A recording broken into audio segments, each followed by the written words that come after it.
Welcome to Democracy Now!, democracynow.org, War, Peace, and the Presidency. I'm Amy Goodman. Israeli forces killed at least 19 people after launching fresh attacks on Lebanon's ancient city of Baalbek.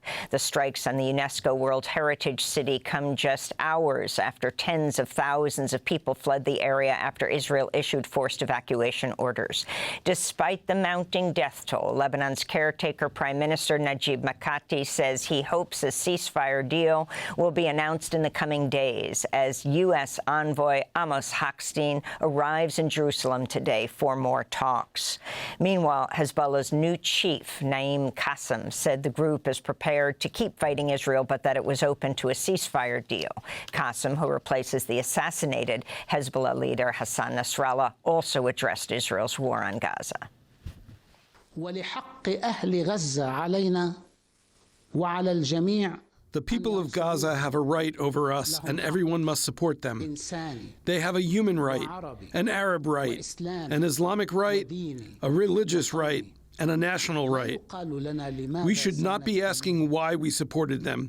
Rather, others should be asked, why didn't you support the people of Gaza?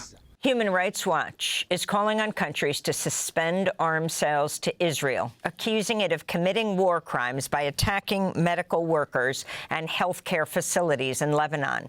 As of last week, Israel killed over 160 health and rescue workers across Lebanon and damaged over 150 ambulances and 55 hospitals. Meanwhile, the UN interim force in Lebanon, UNIFIL, says its forces are continuing to come under attack. Since the 1st of October, UNIFIL has recorded over 30 incidents resulting in damage to UN property or premises or injuring to peacekeepers. About 20 of those we could attribute to IDF fire or actions, with 7 being clearly deliberate. Israeli forces in northern Gaza have carried out more attacks on Kamal Adwan Hospital, injuring health workers, destroying already scarce medical supplies, water tanks, as well as a nearby water desalination station. In southern Gaza, loved ones grieve 4 relatives who were killed in an Israeli airstrike on Khan Yunis, including a child. This is a neighbor of the victims.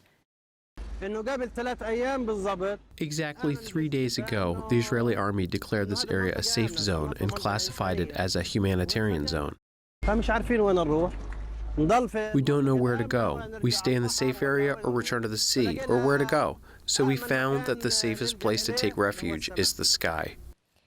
In the occupied West Bank, Israeli soldiers have carried out more raids, including on the Nur Shams refugee camp, where at least 3 Palestinians were killed. The Biden administration has received nearly 500 reports of Israel using U.S.-supplied weapons for attacks that killed and maimed civilians in the Gaza Strip, but it's failed to comply with its own policies requiring swift investigations of such claims.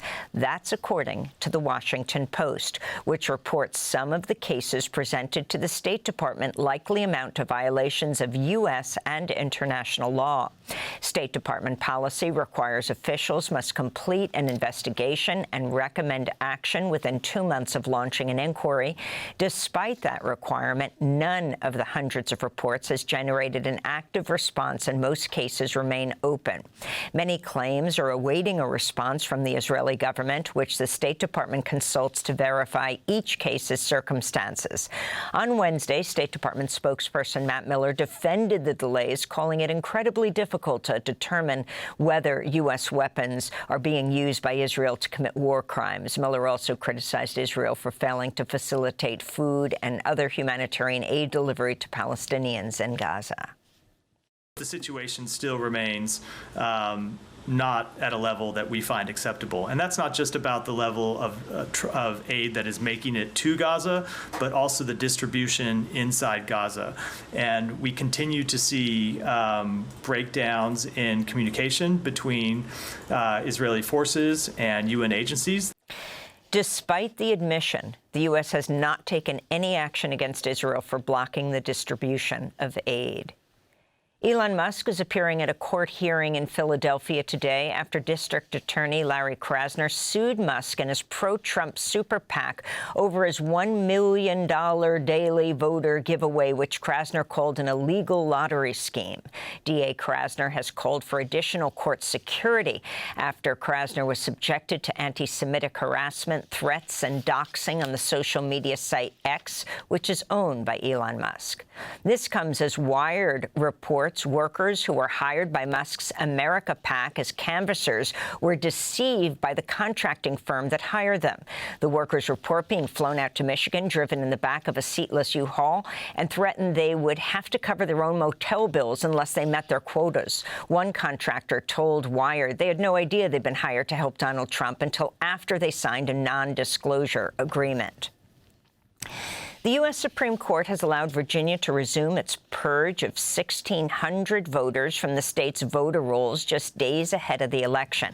The emergency order comes as Virginia officials appeal a decision by a federal judge who ruled the Republican Governor Glenn Youngkin's voter roll purge violates the National Voter Registration Act. Youngkin claims he's stopping non-U.S. citizens from voting, but it's statistically extremely rare for non-citizens to cast ballots. Meanwhile, the Supreme Court Tuesday rejected a bid by Robert F. Kennedy Jr. to remove his name from ballots in the swing states of Michigan and Wisconsin. The former presidential candidate backed Trump after abandoning his own campaign. RFK Jr. told supporters on a call this week Donald Trump had promised him control of the Departments of Agriculture and Health and Human Services, including the Centers for Disease Control and National Institutes of Health. But Trump's campaign said confirming those claims would be premature, despite Trump announcing at his Madison Square Garden rally Sunday he would let RFK Jr., quote, go wild on health if Trump is reelected. Kennedy's a prominent anti-vaccine conspiracy theorist. In related news, Republican House Speaker Mike Johnson said a Trump victory would allow Republicans to dismantle the Affordable Care Act, telling supporters Monday, quote, we want to take a blowtorch to the regulatory state. No Obamacare? No Obamacare. Yeah, the ACA is so deeply ingrained. We need massive reform to make this work, and we got a lot of ideas on how to do that. In other campaign news, Kamala Harris called out comments made by Trump at his Green Bay, Wisconsin rally Wednesday. I'm going to do it whether the women like it or not. I'm going to protect them. I'm going to protect them from migrants coming in. I'm going to protect them from foreign countries that want to hit us with missiles and lots of other things. Presidential candidate Harris responded on social media, quote, Donald Trump thinks he should get to make decisions about what you do with your body, whether you like it or not, unquote. An investigation by ProPublica finds at least 2 people in Texas died after they were denied reproductive health care due to Texas's abortion ban, which bars doctors from ending the heartbeat of a fetus, even when a pregnancy is non-viable and the life of a pregnant person is at risk. In one case, 28-year-old Jocelyn Barnica was admitted to a Houston hospital as she began to suffer a miscarriage 17 weeks into her pregnancy. For 40 hours, doctors denied her a simple and urgently needed medical procedure to empty her uterus, which would have prevented the infection that ultimately killed her. Barnica died 3 days after her miscarriage. A California judge has sentenced the man who in 2022 broke into Nancy Pelosi's San Francisco home and attacked her husband, Paul Pelosi, with a hammer to life in prison. This comes on top of David DePape's federal sentencing earlier this year to 30 years in prison. DePape admitted if then House Speaker Nancy Pelosi had been present at the time of the attack, he planned to hold her hostage and, quote, break her kneecaps. In Mexico, 2 journalists were killed in a 24-hour period this week. On Wednesday, entertainment reporter Patricia Ramirez Gonzalez, known as Patty Burnbury, was found dead inside a restaurant she owned in the city of Colima. 1 day earlier, Mauricio Cruz Solis was shot dead moments after he interviewed the mayor of Uruapan in Michoacan State. The deaths marked the first 2 journalist murders since President Claudia Sheinbaum took office at the start of this month. Mourners gathered for Cruz Solis's funeral on Wednesday. This is a situation that must not be repeated. Several journalists here in Uruapan, in Michoacan, and Mexico have been violently deprived of life. We don't have guarantees for carrying out our work professionally. The United Nations General Assembly voted to condemn the United States embargo on Cuba for the 32nd consecutive year. On Wednesday, 187 countries voted in favor of lifting the decades-old sanctions. Only the U.S. and Israel voted against the non-binding resolution. This is Cuba's ambassador to the United Nations. The U.S. once again has used lies and manipulation to justify the blockade against Cuba, as it also does every year.